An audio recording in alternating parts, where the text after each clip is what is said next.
Assalamualaikum warahmatullahi wabarakatuh.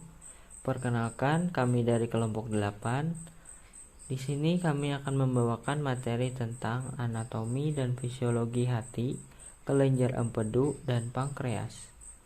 Kelompok kami beranggotakan Aliza Kamila, Anna Kurnia Yustati, Dina Zahira Soraya, Heliatul Aulia, Imelda Rizkina, Lutfia Junior, Muhammad Fajar Saputra, Nur Ainah, dan Syanindita Alivia Maulina. Pengertian anatomi.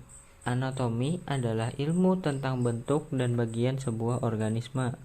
Sedangkan pengertian fisiologi adalah ilmu yang mempelajari tentang fungsi bagian tubuh dan bagaimana bermacam-macam bagian tubuh bekerja sama.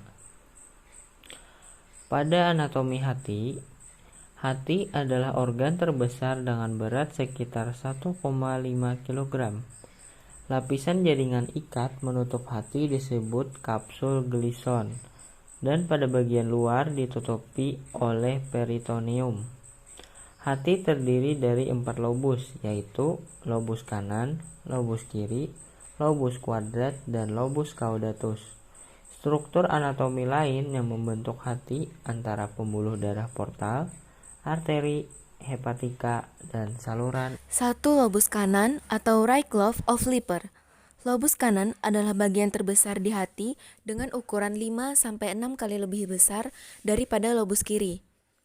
2. Lobus kiri atau left lobe of Liper. Berbeda dengan lobus kanan, bagian hati yang satu ini berbentuk lebih runcing dan kecil. Lobus kiri dan kanan dipisahkan oleh ligamen valvicum. 3. Lobus caudatus. Ukuran lobus caudatus memang lebih kecil dibanding 2 lobus sebelumnya. Letak lobus ini memanjang dari sisi belakang lobus kanan dan membungkus pembuluh darah balik utama atau vena cava inferiori. 4. Lobus kuadrat. Dibandingkan dengan lobus caudatus, lobus kuadrat berada lebih rendah dan berada di sisi belakang lobus kanan hingga membungkus kantong empedu. Lobus kuadrat dan quadratus juga jarang terlihat pada gambar anatomi karena letaknya berada di belakang lobus kiri dan kanan. Setelah mengenal lobus hati, ada bagian hati lainnya yang juga termasuk dalam organ pencernaan, mulai dari saluran empedu hingga lobus hati. Saluran empedu. Saluran empedu merupakan saluran penghubung hati dan kantung empedu, yaitu tempat penyimpanan empedu. Empedu adalah zat yang diproduksi tubuh untuk membantu mencerna lemak dan akan disimpan di dalam kantung empedu. Selanjutnya, saluran empedu bertemu dengan saluran hepatik kiri dan kanan yang lebih besar. Kedua saluran ini nantinya membawa empedu dari lobus hati bagian kiri dan kanan. Kemudian, dua saluran hepatik juga akan bergabung, sehingga membentuk satu saluran untuk mengalirkan semua empedu dari hati. Sebagian besar empedu yang dihasilkan dari hati dialirkan ke kantong penyimpanan, sampai digunakan untuk proses pencernaan. Pembuluh darah. Berbeda dengan organ tubuh lainnya, suplai darah dari hati memiliki sistem vena portal hepatik. Darah yang berasal dari organ seperti limpa, pankreas, kantong empedu, dan usus akan berkumpul di dalam vena portal hepatik. Dari tempat tersebut, darah dikirim ke organ hati yang akan diproses dahulu sebelum diteruskan. Anatomi bagian hati yang satu ini menjadi tempat berkumpulnya darah dari hati. Selanjutnya, darah akan mengarah ke vena cava, lalu kembali ke jantung. Fisiologi hati. Hati mempunyai beberapa fungsi yaitu 1. Metabolisme karbohidrat.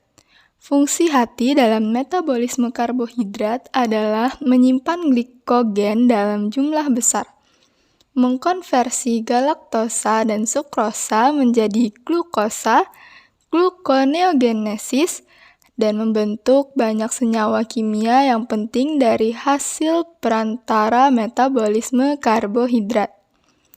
2. Metabolisme lemak. Fungsi hati yang berkaitan dengan metabolisme lemak antara lain mengoksidasi asam lemak untuk menyuplai energi bagi fungsi tubuh yang lain, membentuk sebagian besar kolesterol, fosfolipid, dan lipoprotein, membentuk lemak dari protein dan karbohidrat. 3. Metabolisme protein. Fungsi hati dalam metabolisme protein adalah deaminasi asam amino, pembentukan ureum untuk mengeluarkan amonia dari cairan tubuh, pembentukan protein plasma, dan interkonversi beragam asam amino dan senyawa lain dari asam amino. 4. Lain-lain. Fungsi hati yang lain diantaranya hati merupakan tempat penyimpanan vitamin. Hati sebagai tempat menyimpan besi dalam bentuk ferritin. Hati membentuk zat-zat yang digunakan untuk koagulasi darah dalam jumlah banyak. Dan hati mengeluarkan atau mengekskresi obat-obatan, hormon, dan zat lain. Anatomi kelenjar empedu. Kandung empedu bentuknya seperti kantong. Organ berongga yang panjangnya sekitar 10 cm. Terletak dalam suatu fosa yang menegaskan batas anatomi antara lobus hati kanan dan kiri. Bagian ekstrahepatik dari kandung empedu ditutupi oleh peritoneum. Kandung empedu adalah tempat cairan empedu dikumpulkan sebelum disekresikan ke dalam usus halus. Cairan empedu adalah cairan pencernaan berwarna kuning kehijauan yang dihasilkan oleh hati. Kandung empedu mempunyai fundus. Fundus bentuknya bulat, ujung buntu dari kandung empedu yang sedikit memanjang di atas tepi hati. Korpus. Korpus merupakan bagian terbesar dari kandung empedu. Infundibulum. Infundibulum yang juga dikenal sebagai kantong Hartmann adalah bulbus diverticulum kecil yang terletak pada permukaan inferium dari kandung kemih. Kolum. Kolum adalah bagian yang sempit dari kandung empedu yang terletak antara korpus dan daerah ductus cysticus. Pasokan darah ke kandung empedu adalah melalui arteri kistika. Secara khas merupakan cabang dari arteri hepatika kanan, tetapi asal dari arteri kistika bervariasi. Segitiga kalot dibentuk oleh arteri kistika, ductus choledochus, dan ductus cysticus. Drainase vena dari kandung empedu bervariasi, biasanya ke dalam cabang kanan dari vena porta. Tractus biliaris mempunyai asalnya sendiri di dalam ductus biliaris. Intrahepatik kecil, ductus hepatika kanan dan kiri keluar dari hati dan bergabung dengan hilum untuk membentuk ductus hepaticus communis. Ductus hepaticus communis membangun batas kiri dari segitiga kalot dan berlanjut dengan ductus choledochus. Pembagian terjadi pada tingkat ductus cysticus.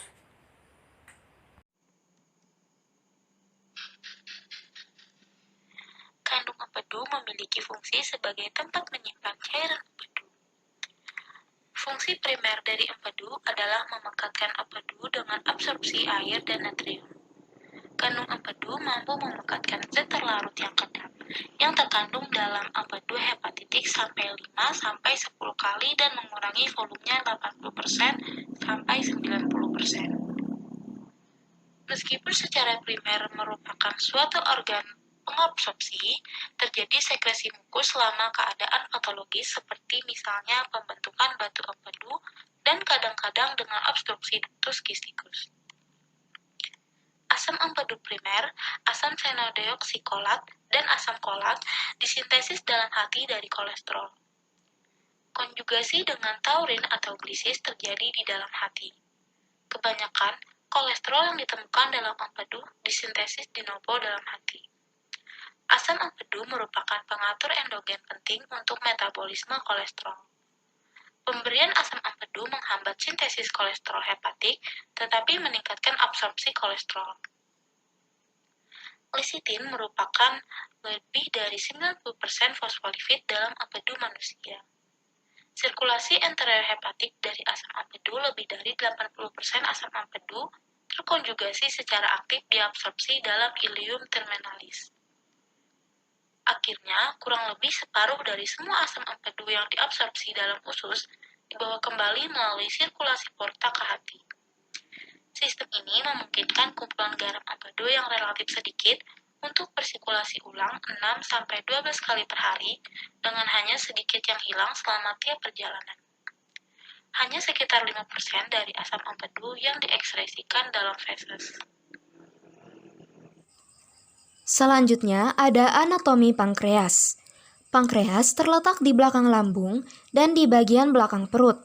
Panjang organ ini sekitar 15 cm.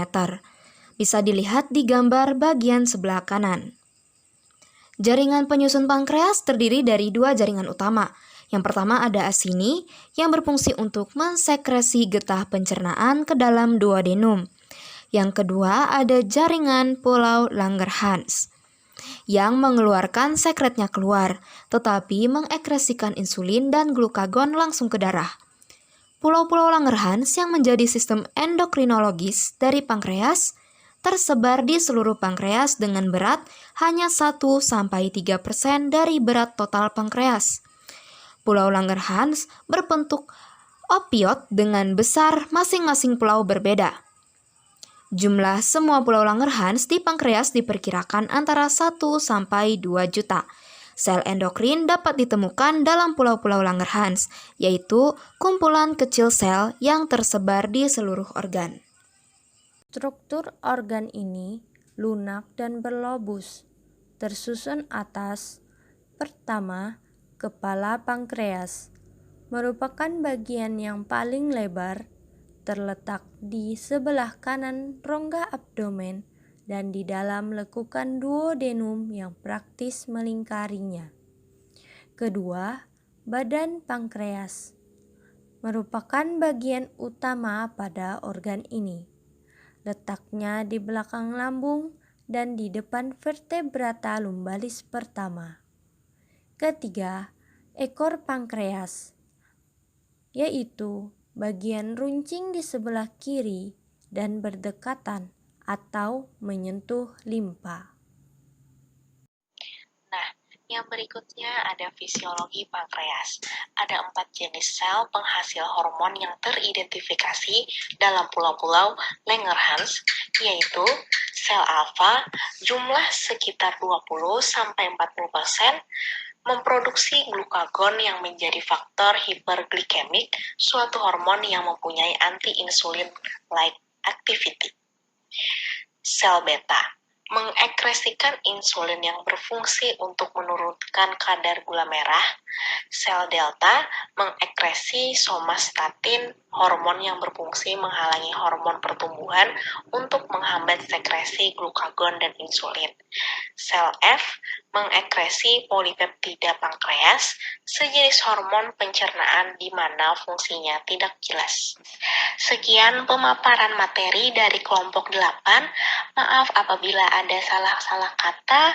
Sekian dari kelompok 8. Wassalamualaikum warahmatullahi wabarakatuh.